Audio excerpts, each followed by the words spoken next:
La culture afro, c'est l'Afrique et bien plus que l'Afrique. Afroculture, votre rendez-vous de toutes les expressions et tendances culturelles africaines et afrodescendantes. pour mettre en lumière les voix, Les rythmes, les récits les figures et les luttes qui nourrissent un patrimoine vivant en constante réinvention.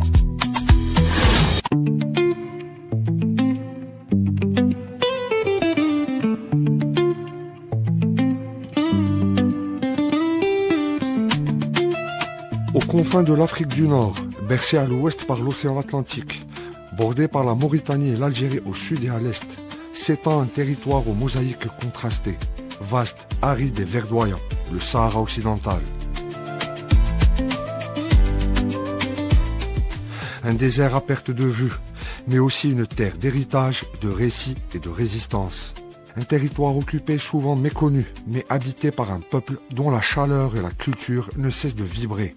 Les Sahraouis, Al-Bayada.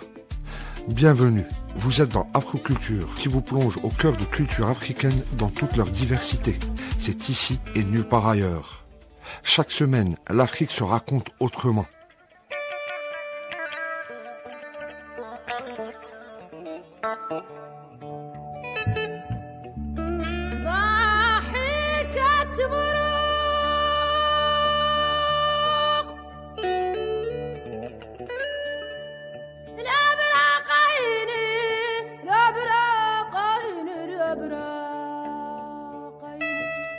La culture d'un peuple éternellement résilient.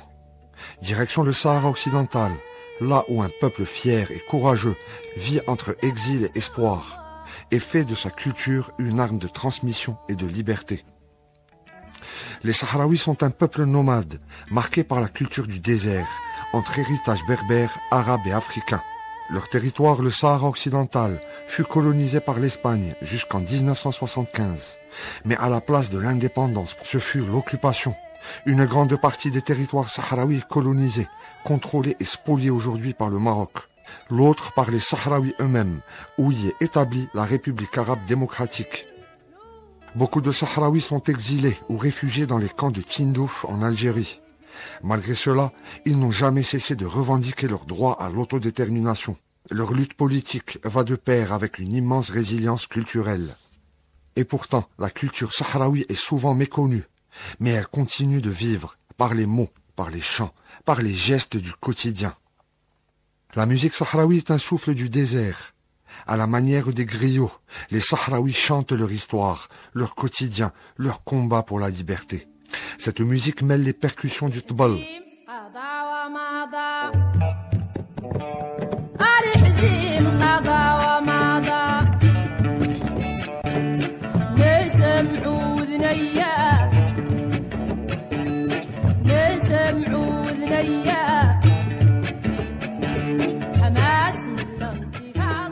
le tidinite, ce petit luth à cordes, et surtout la voix, celle des femmes, majestueuse, puissante, oscillante tel un vibrato.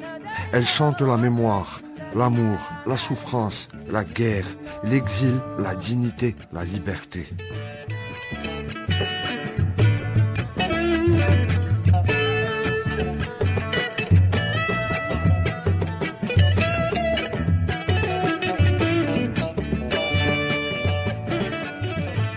Et si la parole est reine, la poésie l'est tout autant.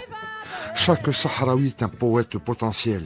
Les vers oraux racontent l'histoire, les conflits, les sentiments profonds. On ne lit pas, on récite. On n'écrit pas, on se souvient. On ne parle pas, on murmure des airs. La culture vit aussi dans l'assiette. La cuisine sahraoui, simple mais généreuse, reflète l'environnement aride et la tradition nomade. On y retrouve du méchoui, ce mouton rôti en entier, ou encore du marouzia, un plat sucré-salé à base de viande et de raisins secs. Les galettes de blé, cuites sur la braise, accompagnent souvent les repas. Mais l'incontournable, c'est le thé sahraoui. 3 verres, et toujours. Le premier, amer comme la vie. Le second, doux comme l'amour. Le troisième, léger comme la mort. Préparer et boire le thé, c'est un rituel. C'est aussi un moment de débat, de partage, de silence surtout. La communion avec le désert est mystique.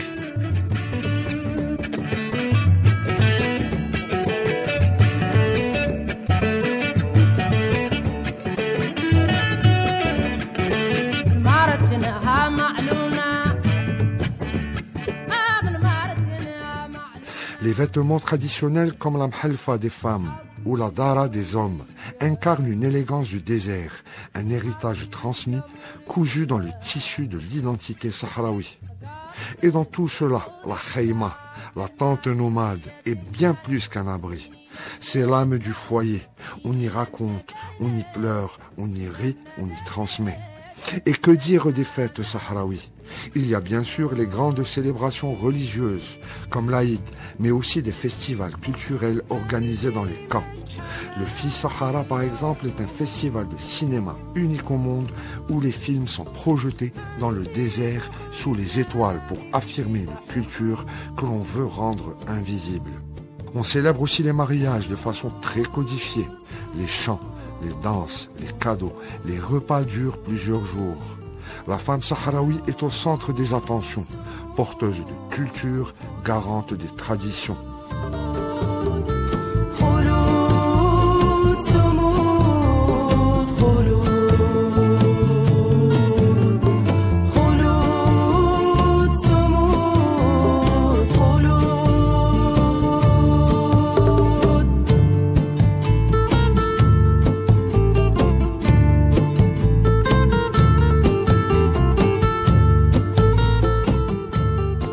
Dans les camps des réfugiés, la culture sahraoui n'a pas disparu. Au contraire, elle s'est consolidée. On y enseigne la langue, l'histoire des aïeux. On y organise des fêtes, des célébrations et des festivals. Les femmes y jouent un rôle fondamental. Ce sont elles qui tiennent debout la mémoire, la transmission, l'éducation, la culture. La prochaine fois qu'on vous parle du Sahara occidental, ne pensez pas seulement à des cartes, à un conflit, mais plutôt à un peuple qui résiste. Non seulement par les armes ou les mots, mais par les chants, les contes, les tissus, les regards fiers et les silences tenaces.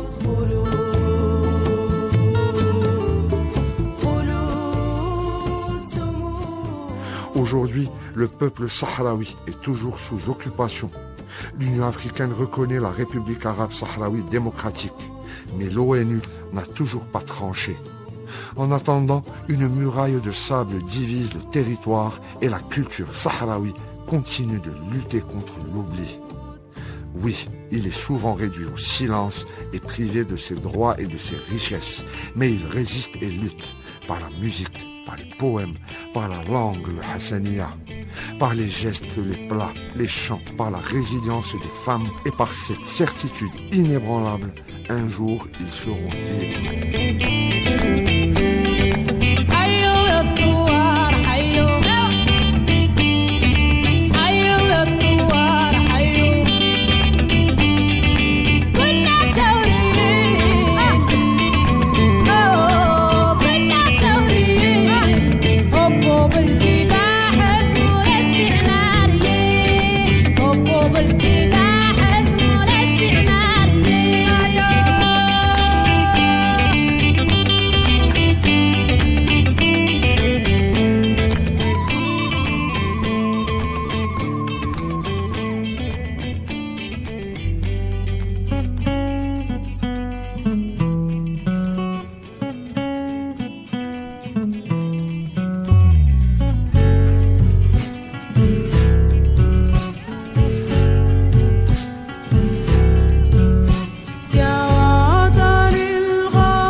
C'était Afroculture, la culture d'un peuple éternellement résilient.